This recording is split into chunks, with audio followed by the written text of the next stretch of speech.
Welcome to the Word Today TV, where we open our hearts to God's living Word and reflect on the daily readings of the Holy Mass. Whether you're starting your day, taking a pause, or winding down at night, this sacred space is for you, a moment to encounter Christ, hear His voice, and grow in faith. May the Holy Spirit guide us as we journey through Scripture, drawing strength from God's promises and finding hope in His truth. Let us begin today's reflection with open minds, humble hearts, and a spirit ready to receive.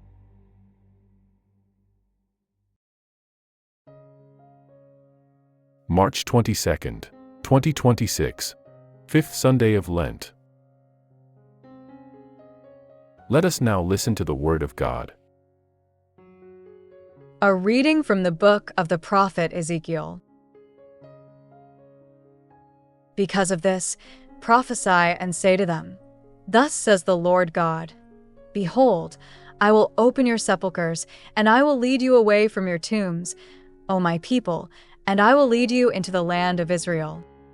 And you shall know that I am the Lord, when I have opened your sepulchres, and when I have led you away from your tombs, O my people. And I will place my spirit within you, and you shall live. And I will cause you to rest upon your own soil. And you shall know that I, the Lord, have spoken and have acted, says the Lord God. The word of the Lord. Responsorial Psalm. The response is, With the Lord there is mercy and fullness of redemption. From the depths I have cried out to you, O Lord. Lord, hear my voice. Let your ears be attentive to the voice of my supplication. With the Lord there is mercy and fullness of redemption. If you, O Lord, were to heed iniquities, Lord, who would endure it? For with you there is forgiveness, so that you may be feared. With the Lord there is mercy and fullness of redemption. I have hoped in the Lord. My soul has hoped in His word. My soul hopes in the Lord more than watchmen for the morning. With the Lord there is mercy and fullness of redemption. Let Israel hope in the Lord.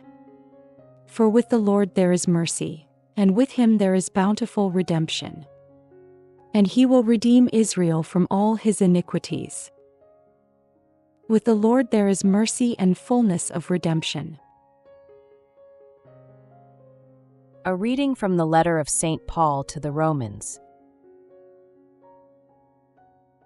And those who are in the flesh are not able to please God. But you are not in the flesh. Instead, you are in the Spirit, if indeed the Spirit of God dwells within you. But if anyone does not have the Spirit of Christ, he does not belong to Him. But if Christ is in you, then the body is indeed dead because of sin, yet the Spirit lives because of justification. And if the Spirit of Him who raised up Jesus from the dead dwells within you, then He who raised up Jesus Christ from the dead will also give life to your mortal bodies, through His Spirit dwelling within you. The word of the Lord. Verse before the Gospel. I am the resurrection and the life, says the Lord. Whoever believes in me, even if he dies, will never die. A reading from the Holy Gospel according to St. John.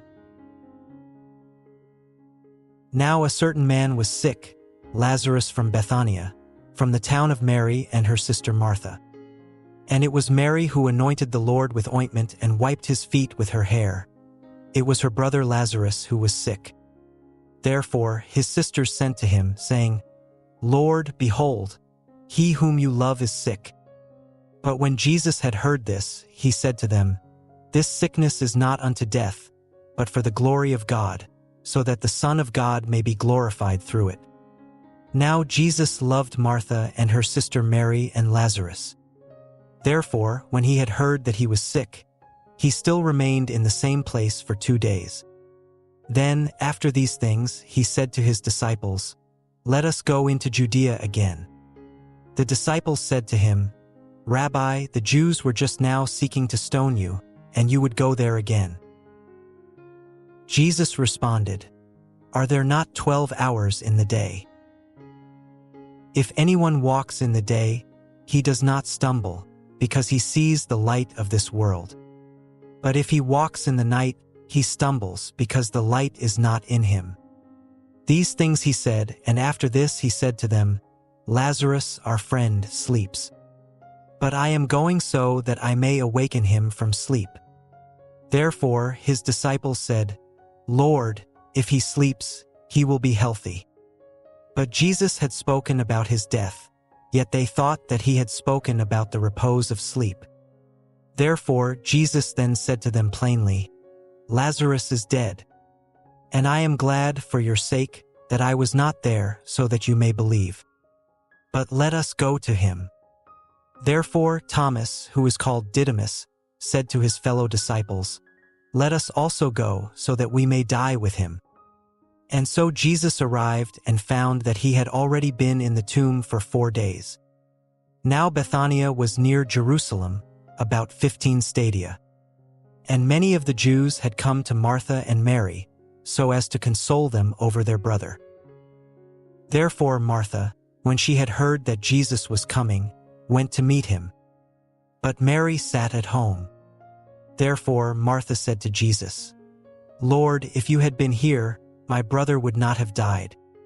But even now, I know that whatever you will ask of God, God will give to you." Jesus said to her, "Your brother shall rise again." Martha said to him, "I know that he will rise again in the resurrection at the last day." Jesus said to her, "I am the resurrection and the life. Whoever believes in me, even if he dies, shall live. And everyone who lives and believes in me shall not die forever. Do you believe this?" She said to him, "Certainly, Lord.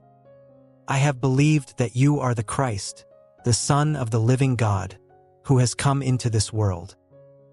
And when she had said these things, she went and called her sister Mary secretly, saying, "The teacher is here and is calling for you." As soon as she heard this, she rose up quickly and went to him. For Jesus had not yet arrived in the town, but he was still in that place where Martha had met him. Therefore the Jews who were with her in the house and were consoling her, when they saw Mary rise up quickly and go out, they followed her, saying, "She is going to the tomb so that she may weep there." Therefore when Mary had arrived where Jesus was, seeing him, she fell at his feet and said to him, "Lord, if you had been here, my brother would not have died." Therefore when Jesus saw her weeping, and the Jews who had arrived with her weeping, he groaned in spirit and was troubled. And he said, "Where have you laid him?" They said to him, "Lord, come and see." And Jesus wept. Therefore the Jews said, "Behold how he loved him." But some of them said, "Could not he who opened the eyes of the one born blind have caused this man not to die?" Therefore Jesus, again groaning within himself, arrived at the tomb. Now it was a cave, and a stone was placed over it. Jesus said, "Take away the stone." Martha, the sister of him who had died, said to him, "Lord, by now he has an odor, for it is the 4th day." Jesus said to her, "Did I not say to you that if you will believe, you shall see the glory of God?" Therefore they took away the stone. And Jesus, lifting up his eyes, said, "Father, I give thanks to you because you have heard me. And I know that you always hear me, but because of the people standing around I have said this, so that they may believe that you sent me." When he had said these things, he cried out with a loud voice, "Lazarus, come forth."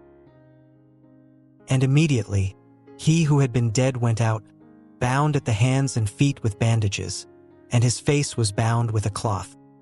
Jesus said to them, "Unbind him and let him go." Therefore many of the Jews who had come to Mary and Martha, and who had seen the things that Jesus did, believed in him. The Gospel of the Lord. We will now reflect on the significance of each readings. On this Sunday, March 22, 2026, the Church celebrates the Fifth Sunday of Lent, bringing us closer to the mystery of Christ's passion and resurrection. As the Lenten journey approaches its final stages, the liturgy turns our attention toward the promise of life that emerges even from the reality of death. Today's readings reveal that God's power is not limited by what appears final or hopeless. Where humanity sees endings, God prepares new beginnings. The first reading from the book of Ezekiel presents a message of hope spoken to a discouraged people. Through the prophet, God promises to open graves and bring his people back to life. The image is powerful and clear. What seems buried and lost can be restored by the breath of God. The Lord declares that his Spirit will enter his people so that they may live again. This promise reveals that God's plan is always directed toward renewal. The responsorial psalm expresses the cry of a heart longing for mercy. From the depths, the psalmist calls out to the Lord, trusting that forgiveness and redemption belong to him. The psalm moves from lament to hope, reminding us that waiting on the Lord is not passive resignation, but confident expectation. God's mercy is deeper than human failure. The second reading from the letter to the Romans explains how this new life becomes reality through the Spirit. Paul teaches that those who belong to Christ are not bound by the limitations of the flesh, but are guided by the Spirit of God. The same Spirit that raised Jesus from the dead now dwells within believers. This message reveals that resurrection is not only a future event, but also a present transformation of life. The Gospel according to John presents the raising of Lazarus, one of the most powerful signs of Jesus' identity. When Jesus arrives at the tomb, grief and doubt surround him. Yet he calls Lazarus out from the grave with authority. This miracle reveals that Jesus is not merely a teacher or prophet. He is the resurrection and the life. The event also foreshadows the victory over death that will unfold in the days ahead. Now, let's look deeper into the interconnection shown in the readings to find their main message. These readings are closely connected by the theme of life emerging where death appears to dominate. Ezekiel speaks of graves opened by God's Spirit. The psalm cries out for redemption from the depths. Paul explains that the Spirit brings new life to believers. The Gospel shows Jesus calling a man from the tomb. Together, they reveal that God's power reaches beyond despair, failure, and even death itself.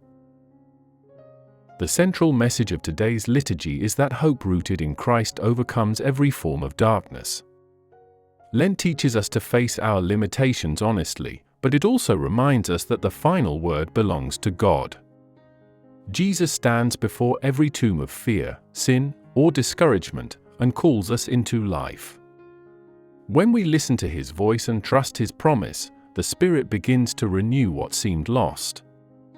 In Christ, life always has the last word.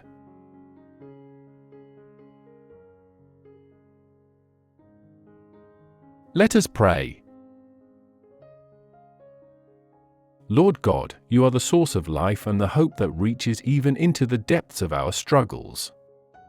As we continue this Lenten journey, strengthen our trust in your power to renew and restore. Help us listen to the voice of Christ who calls us out of darkness and into life.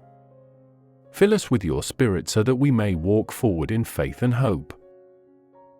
In Jesus' name, we pray. Amen.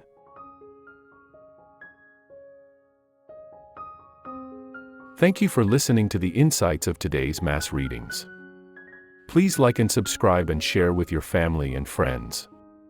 Again, thank you and may God bless us all.